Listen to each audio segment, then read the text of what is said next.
तो जय श्री श्याम बच्चों, आज मैं लेकर आया हूं आपके लिए बहुत इंपॉर्टेंट एमसीक्यू सीरीज, जिसके अंदर मैं चैप्टर फर्स्ट से स्टार्ट करने वाला हूं। चैप्टर हमारा फर्स्ट है अकाउंटेंसी का, फंडामेंटल्स ऑफ पार्टनरशिप। इसके अंदर कैसे एक्सपेक्टेड क्वेश्चंस हैं जो कि एमसीक्यूज के अंदर ड्राफ्ट होकर आपको फाइनल एग्जामिनेशन में देखने को मिल सकते हैं, बोर्ड एग्जामिनेशन में देखने को मिल सकते हैं। तो स्टार्ट करते हैं बेटा। एग्जाम ओरिएंटेड जो ये क्वेश्चन है, लगभग इसी तरह के क्वेश्चन आपको एग्जाम में ऑलमोस्ट फंडामेंटल्स के अंदर से देखने को मिलेंगे।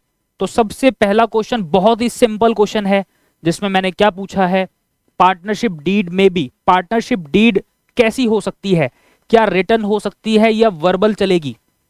देखो, इसके रिगार्डिंग फंडामेंटल्स ऑफ पार्टनरशिप के रिगार्डिंग एक वीडियो ऑलरेडी अवेलेबल है, जिसके अंदर मैंने पूरा थ्योरी पोर्शन कवर किया है एज पर एनसीईआरटी। जो भी इसके अंदर रेलेवेंट थ्योरी है वो मैंने कवर किया है, उसका लिंक आपको डिस्क्रिप्शन में मिल जाएगा। मेक श्योर उस वीडियो को जाकर जरूर देखो और वहां से अपना सारा थ्योरी पोर्शन कवर करिए। तो अब इस क्वेश्चन का फटाफट से आंसर दीजिए कि पार्टनरशिप डीड रिटर्न हो सकती है खाली, ओरल हो सकती है खाली, डुप्लीकेट या रिटर्न और ओरल दोनों। देखो, पार्टनरशिप एक्ट 1932 कहता है कि पार्टनरशिप डीड ओरल भी हो सकती है और रिटर्न भी हो सकती है, but in case of disputes, but disputes की सिचुएशन में रिटर्न चीजें, जो लिखित चीजें होती हैं, उनकी वैलिडिटी ज्यादा मानी जाती है, बट लॉ के अनुसार वैलिड दोनों है। तो option D is your correct answer, right. So reasoning is what, देखो आइदर रिटर्न और ओरल दोनों हो सकती हैं एज पर पार्टनरशिप एक्ट 1932।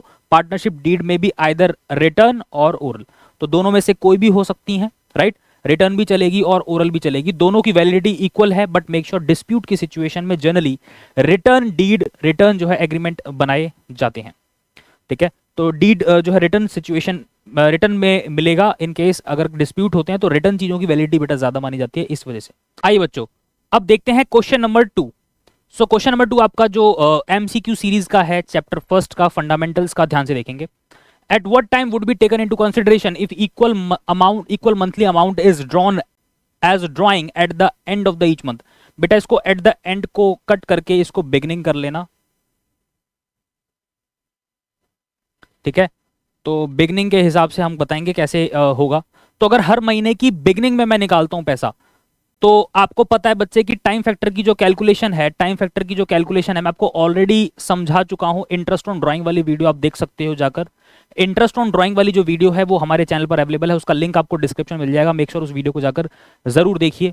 और टाइम फैक्टर की जो मैं कैलकुलेशन करता हूं वो होती है बच्चे T1 प्लस T2 अपॉन 2, ठीक है। अब इसमें T1 क्या होता है, T1 होता है पहली ड्राइंग से लेकर ईयर एंड तक का टाइम। तो पहली ड्राइंग आप कब कब करोगे, देखो अब हर महीने की शुरुआत में आप निकालते हो पैसा, रेगुलर अमाउंट विड्रॉ करते हो।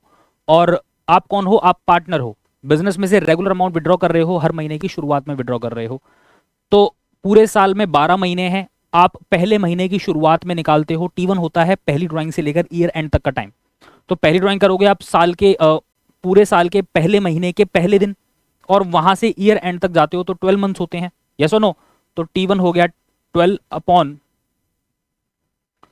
2, और यहां पर T2 क्या होगा, T2 होता है जो आपकी लास्ट ड्राइंग होती है वहां से ईयर एंड तक का टाइम।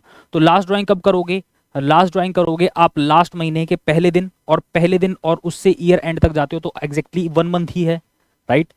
तो अगर मैं इसको सॉल्व करता हूं तो बच्चे ये आता है 6.5। तो 6.5 इसका आंसर है। इस मिस्टेक को सही कर लेना बच्चे, राइट।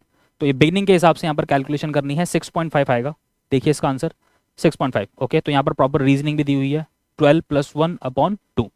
और इसके लिए आप इंटरेस्ट वाली वीडियो डेफिनेटली जाकर जरूर देखेंगे। क्वेश्चन नंबर 3 देखिए। In the absence of agreement the profit और loss of the firm is shared. तो किस तरीके से प्रॉफिट और लॉस को डिस्ट्रीब्यूट किया जाता है जब एग्रीमेंट नहीं होता पार्टनर्स के बीच में। तो पार्टनरशिप एक्ट 1932 ये कहता है कि अगर आपस में कोई एग्रीमेंट नहीं है, किसी तरह की प्रोविजंस, कोई डीड आपने नहीं बना रखी, इन दैट सिनेरियो आपको पार्टनरशिप एक्ट के प्रोविजंस को फॉलो करना पड़ेगा, जो कि कहते हैं कि प्रॉफिट्स और लॉसेस की डिस्ट्रीब्यूशन इक्वली होती है, ठीक है। बार बार कह रहा हूं, जाकर वीडियो को जरूर देखना, लिंक डिस्क्रिप्शन में है, जिसके अंदर मैंने फंडामेंटल्स की इंपॉर्टेंट एनसीईआरटी की ही जो थ्योरी है वो सारी वहां पर मैंने डिस्कस की हुई है। एक बार वीडियो को जाकर जरूर देखना, उसका लिंक आपको डिस्क्रिप्शन में मिल जाएगा। तो देखो यही इसका आंसर होगा, राइट। चलिए आगे देखते हैं। आगे क्वेश्चन है profit and loss appropriation account. तो आपका जो profit and loss appropriation account है वो किसके लिए प्रिपेयर किया जाता है, क्या पर्पस है। क्या मैं फाइंड करना चाहता हूं कि मेरे नेट प्रॉफिट्स कितने हैं? नेट प्रॉफिट्स तो बेटा मेरा प्रॉफिट एंड लॉस अकाउंट बनाकर निकल जाते हैं, आया ना? तो प्रॉफिट एंड लॉस अकाउंट का एक्सटेंशन होता है profit and loss appropriation account, जिसके अंदर से मैं एप्रोप्रिएशंस को सेट असाइड करता हूं, डिस्ट्रीब्यूशन ऑफ प्रॉफिट्स की बात करता हूं।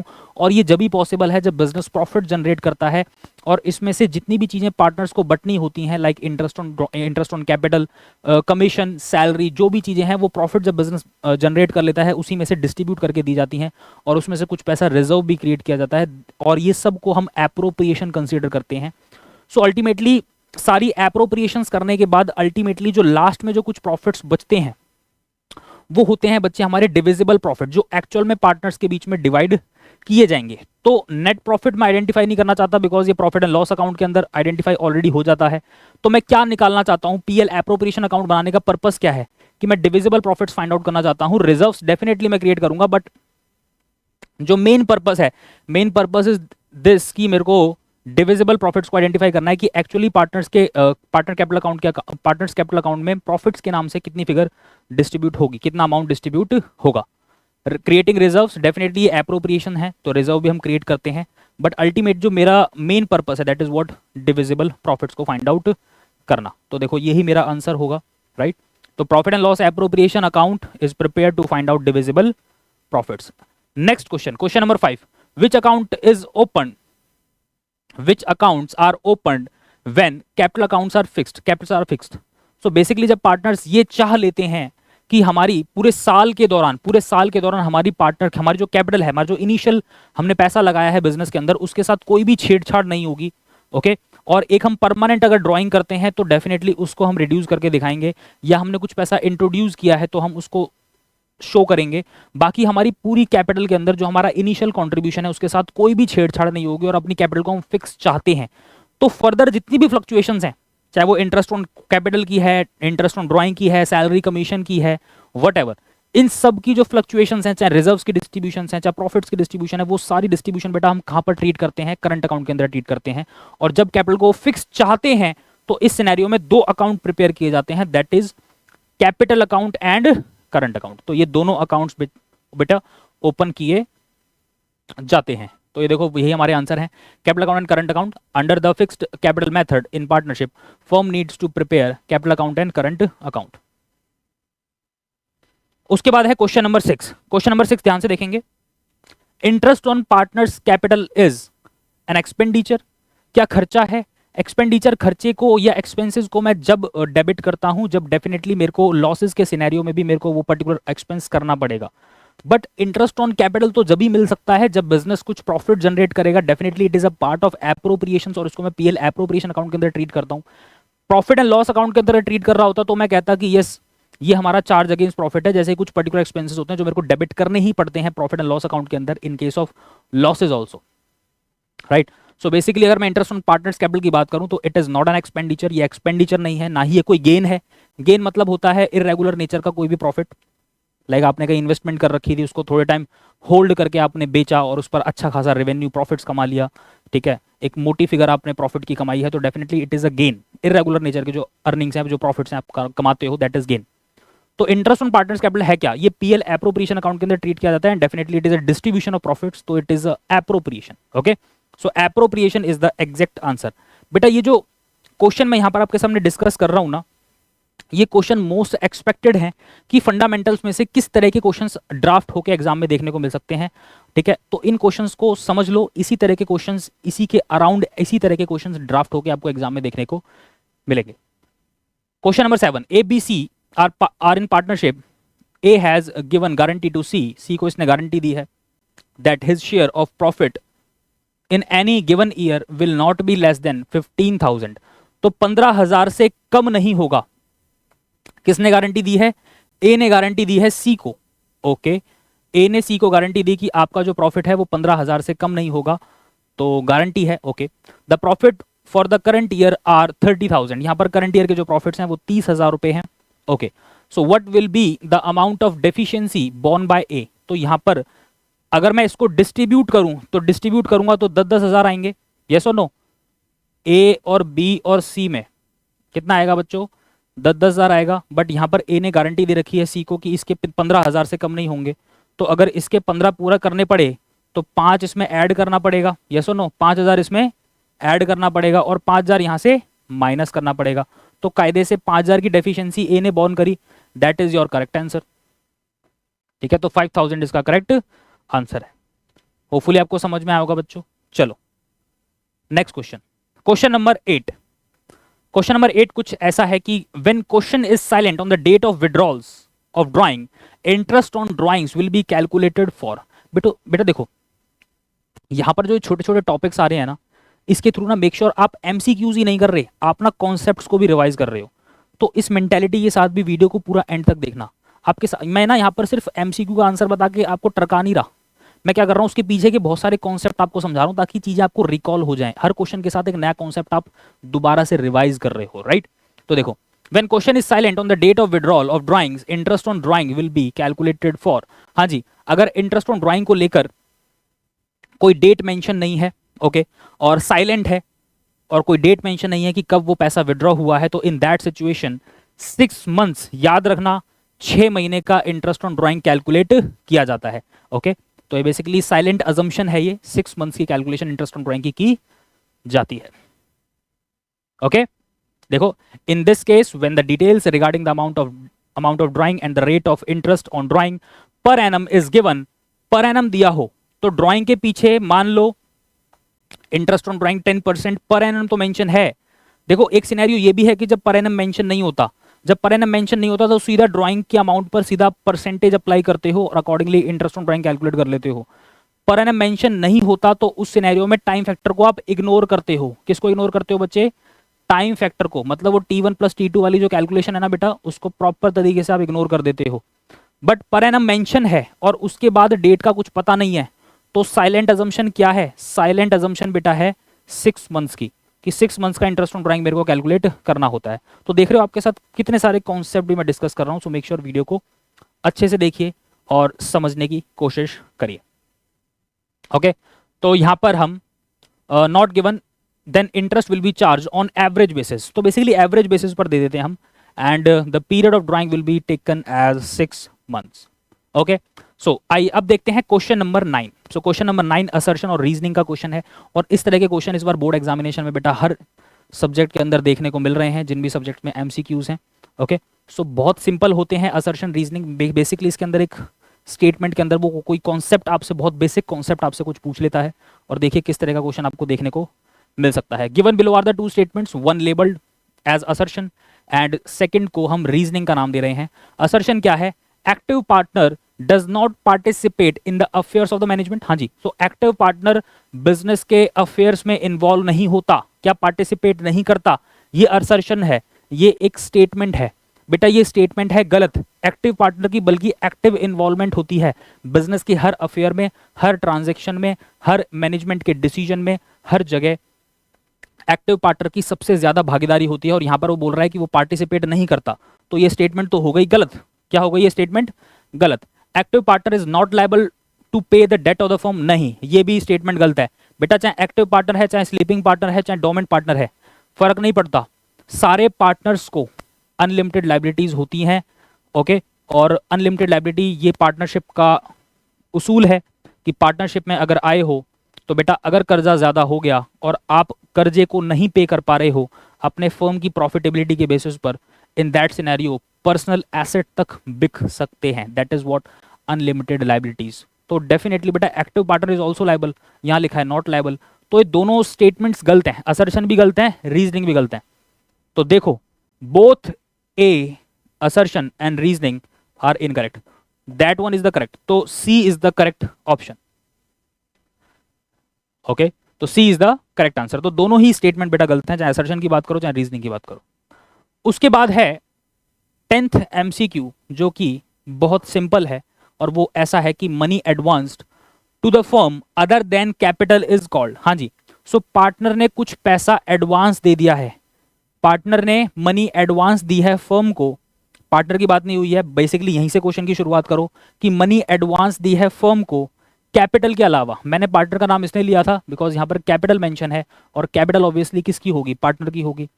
तो पार्टनर अगर कुछ पैसा एडवांस दे रहा है फर्म को कैपिटल के अलावा, उसको हम क्या बोलते हैं बच्चों? ऑब्वियसली लोन बोलते हैं, राइट। तो ये क्या होता है, ये होता है लोन। तो देखो यही इसका आंसर है। Okay, money advance to the firm other than capital is called loan. चलिए अब देखते हैं क्वेश्चन नंबर 11 पार्टनरशिप के अंदर आपका एमसीक्यू सीरीज के अंदर। तो क्वेश्चन नंबर 11 है, in the absence of partnership deed partners are not entitled to receive. तो पार्टनर्स को क्या नहीं मिलेगा। तो अगर डीड में कुछ भी मेंशन नहीं है तो आपको बहुत अच्छे से पता है दो चीजें मिलती हैं। पहला, इंटरेस्ट ऑन लोन 6%। पार्टनर ने अगर कुछ लोन दे रखा है, एडवांस दे रखा है फर्म को, तो फर्म उस पर 6% इंटरेस्ट ऑन लोन पे करती है टू द पार्टनर। इसके अलावा प्रॉफिट्स और लॉस की डिस्ट्रीब्यूशन इक्वल कर दी जाती है। अगर डीड साइलेंट है तो ऑब्वियसली मैं कुछ भी नहीं दूंगा, मैं सैलरी भी नहीं दूंगा, मैं कमीशन भी नहीं दूंगा, मैं इंटरेस्ट ऑन कैपिटल भी नहीं दूंगा। तो डेफिनेटली इसमें से कुछ भी नहीं मिलेगा, क्योंकि सिर्फ दो ही चीज मिलती हैं, प्रॉफिट्स की डिस्ट्रीब्यूशन इक्वल और इसके अलावा इंटरेस्ट ऑन लोन जो कि 6% होता है। ओके, तो देखिए ये हमारा आंसर है। As per the provisions of partnership act 1932 in the case of absence of deed only equal share of profits and interest on loan 6% per annum will be provided to the partners, nothing else. इसके अलावा और कुछ नहीं मिलता। Next question is question number 12। Question number 12 को ध्यान से देखेंगे बच्चों। Which of the following is a charge against profit, charge on profit. तो बेसिकली कौन सी ऐसी चीज है जो कि प्रॉफिट के अगेंस्ट चार्ज है। कहने का मतलब है कि अगर बिजनेस लॉस में जा रहा है तो भी मेरे को पे करना पड़ेगा, राइट। एक होता है एप्रोप्रिएशन, एक होता है चार्ज। मैं आप बहुत अच्छे से आपको समझा चुका हूं। एप्रोप्रिएशन जब भी पॉसिबल है जब बिजनेस प्रॉफिट जनरेट करता है, डिस्ट्रीब्यूशन ऑफ प्रॉफिट आप उसको कह सकते हो इनडायरेक्टली। और चार्ज मतलब ऐसी चीजें जो कि business profit and loss account के अंदर डेबिट करता है या उनको पे करेगा ही करेगा in case of losses also.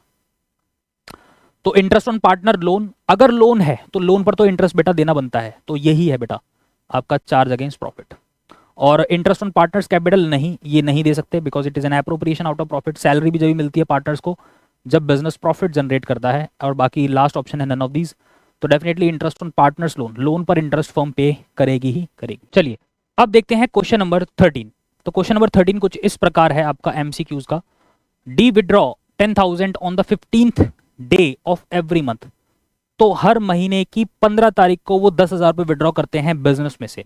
Okay, तो हर महीने की 15 तारीख मतलब मैं कह सकता हूं mid of the each month. Yes sir.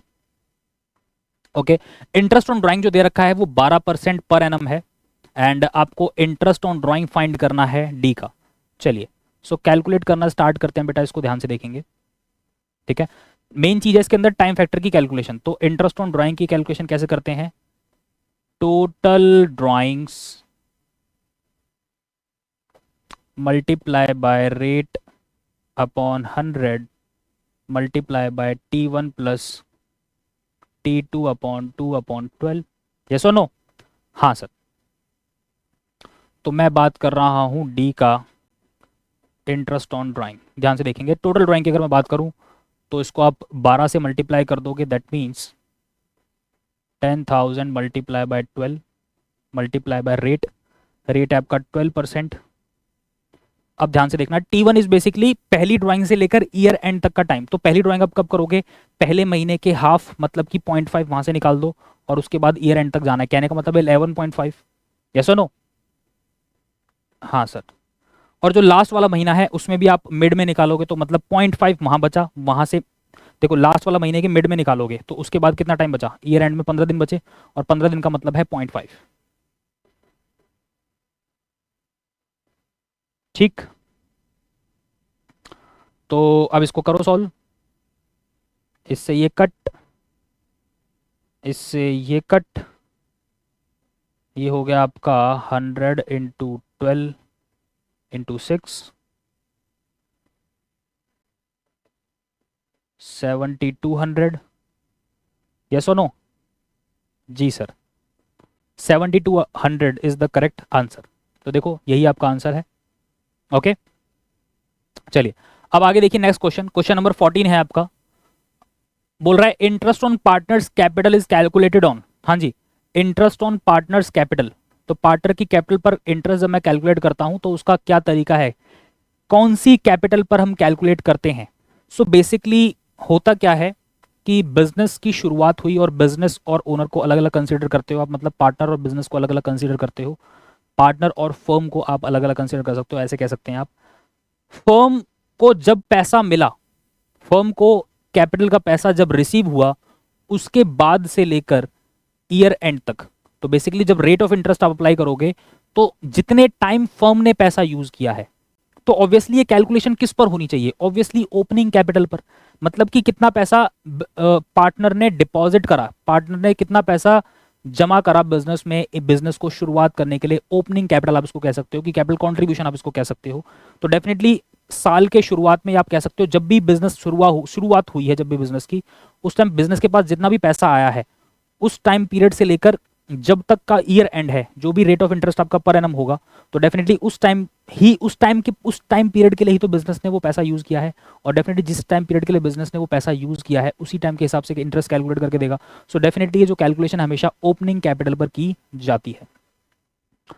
तो ओपनिंग कैपिटल आपका करेक्ट आंसर है बेटा। क्लोजिंग कैपिटल नहीं हो सकता, एवरेज नहीं हो सकता, नन ऑफ दीज, ये भी नहीं है। तो opening capital is your correct answer. और ओपनिंग कैपिटल निकालते कैसे हैं आपको बहुत अच्छे से पता है बेटा। इसको याद करने से ज्यादा बेटर है आप सिर्फ समझो कि जो आप बैलेंस शीट आप बनाते हो, उस बैलेंस शीट में जो लायबिलिटी साइड होती है, इस लायबिलिटी साइड में सबसे पहले आप लिखते हो ओपनिंग कैपिटल, मतलब कि साल के शुरुआत में जितना पैसा बिजनेस में लगाया गया था बाय द पार्टनर। इसमें अगर कुछ नेट प्रॉफिट्स हैं तो उसको आप क्या करते हो, ऐड कर देते हो। अगर कुछ एडिशंस हैं तो वो भी आप ऐड करते हो। ठीक है, कुछ पैसा एडिशनल इंट्रोड्यूस हुआ है, कहने का मतलब ये है। या फिर कुछ पैसा ड्रॉइंग है, कुछ पैसा विड्रॉ हुआ है तो वो आप माइनस कर देते हो, राइट। कुछ प्रॉफिट्स हैं तो उसको आप ऐड कर देते हो। लॉसेस की वजह से आपका ये माइनस हो जाता है, ओके। इसके अलावा और तो कुछ नहीं रहा, नहीं। तो फाइनली जो आपकी फिगर आती है वो आती है आपकी क्लोजिंग कैपिटल। यस और नो, क्लोजिंग कैपिटल, राइट। अब क्लोजिंग कैपिटल इन सबको प्लस करोगे, इन सबको जब ये प्लस ये माइनस ये प्लस ये माइनस ये इक्वल टू क्लोजिंग कैपिटल होगा। वो जो इक्वेशन बनेगी ना, उसको रिवर्स करना है आपको बस। तो ओपनिंग कैपिटल को जब इधर रखोगे, ओपनिंग कैपिटल को इधर रखो और बाकी सब चीज़ों को उधर भेज दो। तो क्लोजिंग कैपिटल में से जो जो प्लस वाली हैं वो माइनस हो जाएंगी। सो एडिशनली यहाँ पर एडिशनल कैपिटल क्या थी, प्लस थी, यहाँ माइनस हो रही है। नेट प्रॉफिट माइनस होंगे, लॉसेज प्लस होंगे, ड्राइंग्स प्लस होंगी। सो ये फॉर्मूला कुछ नहीं है, बस आप इसके थ्रू इसको समझ के रखिए और आपको ये याद रहेगा। ओपनिंग कैपिटल आप निकाल सकते हो और ओपनिंग कैपिटल पर ही फर्म इंटरेस्ट पे करती है टू द पार्टनर, ओके। तो चलिए देखते हैं next question. Question number 15, Ram, Sohan and Mohan are in partnership with capitals of 40,000 each. Their profit sharing ratio, ये बेटा स्पेलिंग में थोड़ा मिस्टेक है। Their profit sharing ratio is 3:1, okay, 3:2:1 है। And interest on capital है 10% per annum, no problem. The firm has suffered a loss of 50,000. Find the interest on capital allowed. हाँ जी, तो इंटरेस्ट ऑन कैपिटल मिलेगा क्या, पहले तो मुझे ये बताओ। देखो, फर्म लॉस में जा रहा है, फर्म ने घाटा, नुकसान है, फर्म पे नुकसान है, 50,000 का नुकसान हुआ है फर्म को। फर्म ने कुछ प्रॉफिट जनरेट थोड़ी ना करे हैं, यहाँ पर तो लॉसेज का सिनेरियो है। तो अगर बेटा लॉसेज हैं, फर्म ने लॉसेज इनकर किए हैं, तो क्या आप इंटरेस्ट ऑन कैपिटल दे सकते हो? No interest on capital will be provided to the partners in case of losses, because ultimately interest on capital is a appropriation out of profits और definitely वो distribution out of profits होती हैं और profits business ने कमाई नहीं है। तो इस सिनेरियो में हम कैसे इंटरेस्ट ऑन कैपिटल दे सकते हैं सर, राइट। तो 40,000 सबका ईच कॉन्ट्रीब्यूशन था, मैं दे देता, मैं कैलकुलेट कर देता, बट प्रॉफिट्स होते तब। अब प्रॉफिट्स नहीं है तो definitely no interest on capital will be allowed. तो B is your correct answer, okay. So no interest on capital will be allowed. Interest on capital is an appropriation out of profits, definitely profits में से देता हूं, तो इस वजह से मैं उसको नहीं दे पाऊंगा, बिकॉज बिजनेस क्या है, लॉस में जा रहा है। Next question, question number 16, the partner who provides capital and share profits and losses but does not take active participation in the management is known as। Profits लेता है बट एक्टिवली पार्टिसिपेशन नहीं देता, actively participate नहीं करता management के अंदर, किसी भी डिसीजन मेकिंग के अंदर, किसी भी अफेयर के अंदर, तो डेफिनेटली उसको हम किस नाम से जानते हैं? देखो, बेसिकली हम 3 पार्टनर्स के बारे में जानते हैं, एक्टिव पार्टनर, डोरमेंट पार्टनर और last one is sleeping partner. ठीक है, तो एक्टिव पार्टनर है ये सीक्रेट पार्टनर, ये तो बेटा नहीं होता कुछ भी, लिमिटेड पार्टनर जैसा कुछ नहीं होता। Sleeping partner is your correct answer. Sleeping partner. A sleeping partner is a person who provides some of the capital for the business, but who does not take any active participation in the management. Okay, so managing the business, उसके अंदर कोई इसकी active participation नहीं होती है, उसको हम sleeping partner के नाम से जानते हैं। आगे देखिए, question number 17, R and S are partner in a business with capitals of 80,000 and 40,000। ठीक है, R और S दोनों पार्टनर्स हैं, इनका कैपिटल कॉन्ट्रीब्यूशन है 80,000 40,000। The profits are shared in the ratio of capitals, ठीक है, कैपिटल रेशियो में डिस्ट्रीब्यूट करते हैं। The firm earns profit of 60,000, firm का जो प्रॉफिट है वो है 60,000। What will be R share, तो आर का आपको शेयर बताना है डेफिनेटली। तो आर का हमें शेयर निकालना है, इसके अंदर 60,000 का प्रॉफिट है और यहाँ पर जो हमारे पास कैपिटल रेशियो अगर मैं निकालूं तो ये हो जाएगा आपका 4:2 एंड इसको और कट करें तो 2:1। 60,000 को डिवाइड करना है, आर का शेयर आ जाएगा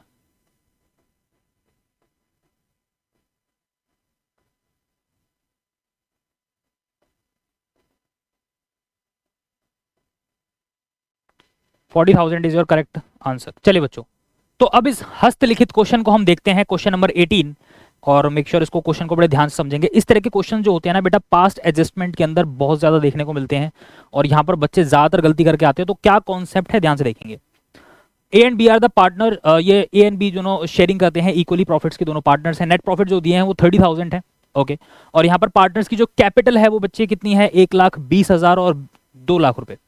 तो ए और बी की दोनों कैपिटल गिवन है। यहाँ पर इंटरेस्ट ऑन कैपिटल बोल रहा है वो 10% पर एनम है, ठीक है। आपको निकालना है, कैलकुलेट करना है amount of divisible profit transfer to partners capital account की। पार्टनर कैपिटल अकाउंट के अंदर कितना डिविजिबल प्रॉफिट आप ट्रांसफर करोगे।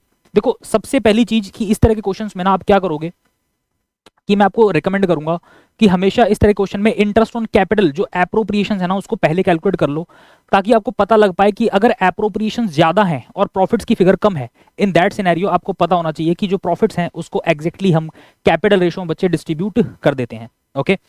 तो अगर मैं इसको कैलकुलेट करूं तो यहीं पर मैं इसको कैलकुलेट कर रहा हूं, ध्यान से देखिए।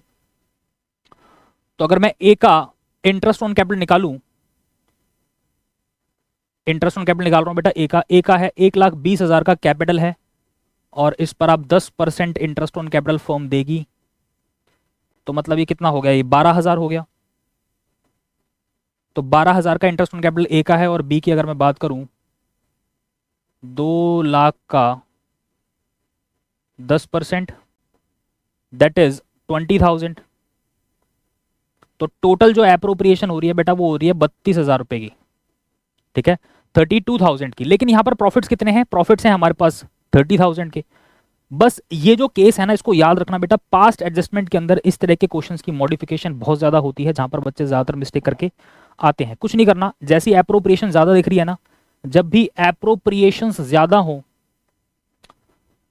अवेलेबल प्रॉफिट से, इन दैट केस जो प्रॉफिट्स अवेलेबल है ना उसको कैपिटल रेशो में बेटा डिस्ट्रीब्यूट कर देना, ठीक है, उनको कैपिटल रेशो में डिस्ट्रीब्यूट आप कर दोगे। तो 30,000 को सीधा सीधा डिस्ट्रीब्यूट करो इस रेशो में। रेशो क्या होगी सर, ध्यान से देखिए। तो 30,000 का मेरे पास क्या है, नेट प्रॉफिट है, इसको आप सीधा डिस्ट्रीब्यूट करोगे किस रेशो में, हाँ जी 1,20,000। तो 1,20,000 ए की कैपिटल है और बी की है आपकी कितनी 2,00,000। इसका रेशियो आप निकाल लीजिए बच्चों, इसको करते हैं तो 6:10, इसको और करें तो 3:5।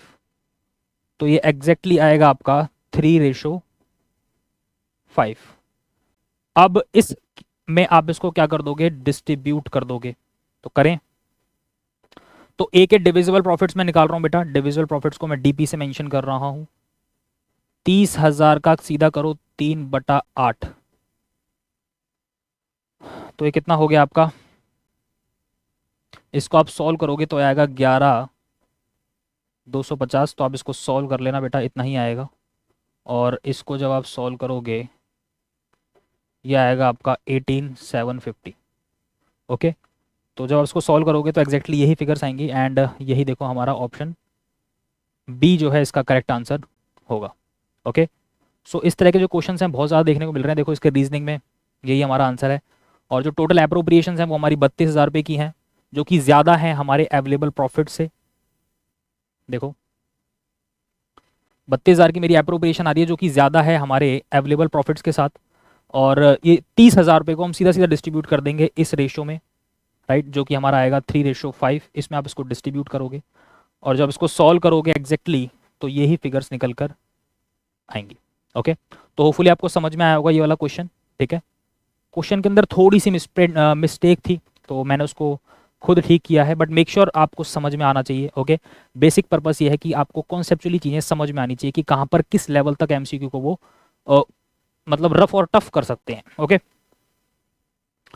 अब है question number 19। In case the books are closed and some omission occur, when will the past adjustment be recorded in the books. हाँ जी, तो बुक्स जब क्लोज हो जाती हैं और उसके बाद कुछ एंट्रीज रह जाती हैं, ओमिशन मतलब आप भूल जाते हो कुछ एंट्रीज को रिकॉर्ड करना, तो जब पास्ट एडजस्टमेंट आप करते हो, पुरानी गलतियों को जब करेक्ट करते हो, तो एक एडजस्टमेंट एंट्री आप पास करते हो। उस एंट्री को आप कब रिकॉर्ड करते हो? डेफिनेटली बेटा नेक्स्ट ईयर की बिगिनिंग में। देखो बुक्स क्लोज हो चुकी हैं तो डेफिनेटली मैं उनको दोबारा से ओपन तो नहीं कर सकता, राइट। अब अगर मेरे को करेक्शन करनी पड़ेगी तो नेक्स्ट ईयर की बिगिनिंग में होती है वो करेक्शन। ओके, क्या रिकॉर्ड नहीं करेंगे? नहीं करेंगे। At the beginning of the current year no, possible नहीं है, बिकॉज बुक्स क्लोज हो चुकी हैं करंट ईयर की। तो eight the beginning of the next year definitely, this one is the correct answer. Eight the end of the next year ये भी possible नहीं है, तो eight the beginning of the next year की शुरुआत में। तो डेफिनेटली जो भी प्रॉफिट्स में फ्लक्चुएशन आ रही होगी वो अगले साल से उसको कंसिडर कर लेंगे, बट बुक्स अगर क्लोज हो चुकी हैं तो फर्दर हम उसमें जो है मॉडिफिकेशंस नहीं कर सकते। ओके, तो बिगिनिंग में ही उसको ठीक किया जाता है। Books when once close should not be altered in the current year. एक बार बुक्स क्लोज हो जाती हैं तो उसको करंट ईयर में हम अल्टर नहीं करते हैं। And if needed for alteration then it can be only possible in the beginning of the next year. तो नेक्स्ट ईयर की शुरुआत में वो करेक्शंस की जाती हैं। ओके, चलिए अब आगे देखते हैं last question. Profit and loss appropriation account का क्या नेचर है? बहुत सिंपल क्वेश्चन है। देखो नॉमिनल अकाउंट का इनका पहले रूल्स आप पता होने चाहिए आपके कि नेचर ऑफ अकाउंट के अंदर रियल, पर्सनल और नॉमिनल होते हैं। पर्सनल अकाउंट के अंदर वो सारे अकाउंट्स आते हैं जो किसी इंडिविजुअल को या किसी बिजनेस एंटिटी को रिप्रेजेंट करते हैं, राइट। और इसके अलावा मैं नॉमिनल अकाउंट की बात करूं, it records all expenses and losses, revenue gains, जितने भी हमारे लॉसेज, एक्सपेंसेस और रेवेन्यूज गेन्स के जो अकाउंट होते हैं, इनकम्स के अकाउंट होते हैं, उनको हम यहाँ पर रिकॉर्ड करते हैं। Debit all expenses and losses, credit all income and gains in nominal account. Real account का होता है debit what comes in, credit what goes out in real account. Basically real account क्या होते हैं? सारे एसेट्स इसके अंदर कंसीडर किए जाते हैं। Assets are what? Anything that provides cash and equivalent to cash benefits to the business, वो हमारा एसेट होता है। ओके, इसके अलावा मैं पर्सनल अकाउंट की बात करूं तो debit the receiver, credit the giver, यहाँ पर किसी भी इंडिविजुअल या बिजनेस एंटिटी को रिप्रेजेंट करने वाले अकाउंट होते हैं, उनको मेंशन किया जाता है। तो डेफिनेटली पीएल एप्रोप्रिएशन अकाउंट के अंदर मैं डिस्ट्रीब्यूशन की बात कर रहा हूँ, प्रॉफिट्स की बात कर रहा हूँ, राइट, डिविजिबल प्रॉफिट्स को आइडेंटिफाई करने की बात कर रहा हूँ। तो डेफिनेटली आप इसको आइडेंटिफाई कर पाओगे, it is a part of nominal account. तो बेसिकली आप बोल सकते हो कि नॉमिनल नेचर का होता है। ओके, तो पीएल एप्रोप्रिएशन अकाउंट एक नॉमिनल नेचर का अकाउंट होता है। पर्सनल नहीं हो सकता बिकॉज किसी इंडिविजुअल या बिजनेस एंटिटी को रिप्रेजेंट नहीं करता। रियल नहीं हो सकता बिकॉज अल्टीमेटली कोई एसेट का अकाउंट नहीं है, एसेट काउंट की वैसे भी नहीं है। तो आपका nominal account is the correct answer. Okay, so nominal account का जो रूल है वो भी लिखा हुआ है, देखो, debit all expenses and losses, credit all income and gains. Okay, तो ये थे मेरी तरफ से मोस्ट एक्सपेक्टेड फंडामेंटल्स के अंदर एमसीक्यूज। इन्हीं के इर्द गिर्द अराउंड क्वेश्चन ड्राफ्ट हो सकते हैं। इससे ज्यादा बड़ा लेवल फंडामेंटल के अंदर देखने को नहीं मिलेगा। प्रोविजंस डीड के जो क्वेश्चंस हैं उसमें से कुछ आ जाएगा।